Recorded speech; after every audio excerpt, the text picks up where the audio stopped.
हर एक व्यक्ति के जीवन में ऐसा क्यों है?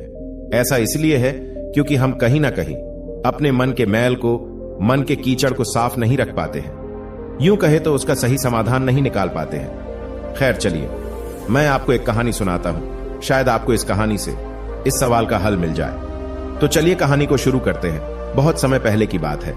एक बहुत गरीब इंसान था। उसके साथ उसकी पत्नी और 2 छोटे छोटे बच्चे भी थे। उस व्यक्ति को अपने परिवार का पालन पोषण करना बहुत कठिन हो गया था।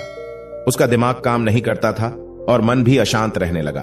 तभी उसने अपना घर छोड़ने का फैसला लिया। एक रात जब उसकी पत्नी और दोनों बच्चे सो रहे थे तो वो चुपचाप घर से चला गया। रात में बिना किसी मंजिल के वह आदमी चलता रहा। तभी अचानक उसने देखा कि एक नदी किनारे भगवान बुद्ध अपने शिष्यों के साथ बैठे हैं। उसी वक्त उसने निर्णय लिया कि वह अब सन्यासी हो जाएगा और भगवान बुद्ध का शिष्य बनकर यही रहेगा। उसके बाद वह भगवान बुद्ध के चरणों में जाकर गिर गया और उनसे विनती करने लगा कि वो उसे अपना शिष्य बनाकर अपने साथ ही रख ले। भगवान बुद्ध ने उस गरीब इंसान की बात सुनकर उसे अपना शिष्य बनाकर अपने साथ रख लिया। भगवान बुद्ध अपने शिष्यों के साथ आगे बढ़ते हैं। रास्ते में चलते चलते थक गए थे। सब रुककर एक पेड़ के नीचे विश्राम करने लगते हैं। तभी भगवान बुद्ध को गर्मी के मारे बहुत तेज प्यास लगने लगी। उन्होंने अपने नए शिष्य से कहा, यहाँ पास में ही एक सरोवर है, तुम जाकर वहां से पानी ले आओ। भगवान बुद्ध का आदेश मानकर वह सरोवर से पानी लेने चला गया।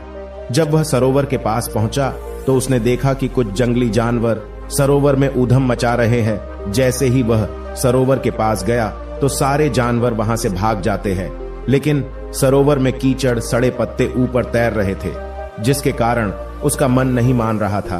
उसने सोचा, इतना गंदा पानी भगवान बुद्ध पिएंगे कैसे? फिर वह बिना पानी लिए वापस लौटता है और आकर बुद्ध से बोलता है कि भगवान, उस सरोवर में तो बहुत ज्यादा गंदा पानी है, वो पीने लायक नहीं है। अपने शिष्य की बात सुनकर भगवान बुद्ध थोड़ी देर चुप होकर बोले, तुम वापस जाओ और उसी सरोवर से जाकर पानी लेकर आओ।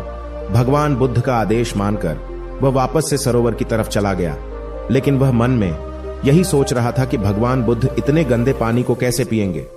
जैसे ही वह सरोवर के पास गया, वह यह देखकर चौंक गया कि सरोवर का पानी एकदम निर्मल और स्वच्छ हो गया है और अपने स्वभाव में बह रहा है।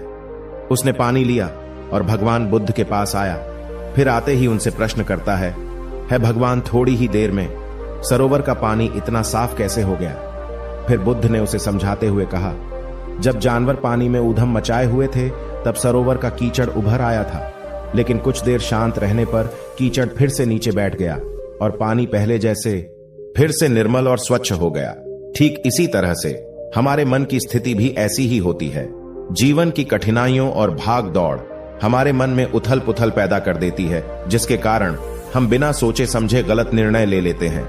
लेकिन कोई भी निर्णय लेने से पहले अगर हम अपने मन को शांत रखें और धैर्य पूर्वक बैठकर सोचे तो हमारे मन की वो उथल पुथल भी पानी के कीचड़ की तरह नीचे बैठ जाती है और तब हम जो भी निर्णय लेते हैं वो हमेशा सही होता है। इसलिए बुरे समय में इंसान को अपना धीरज नहीं खोना चाहिए। गौतम बुद्ध की यह बातें सुनकर उसका दिमाग खुल जाता है और जब वह शांति से बैठकर सोचते हैं तो उसे अपनी ही गलती नजर आती है।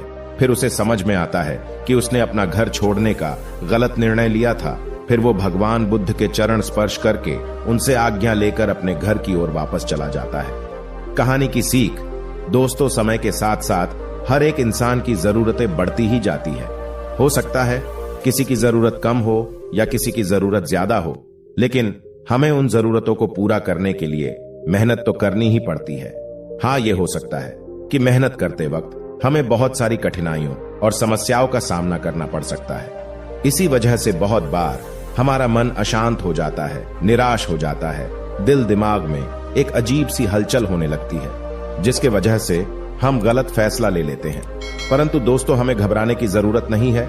हमें अपने दिमाग को शांत करने की जरूरत है। थोड़ा समय देकर इसके बारे में सोचने की जरूरत है। इसका समाधान कुछ न कुछ जरूर निकल आएगा। धन्यवाद।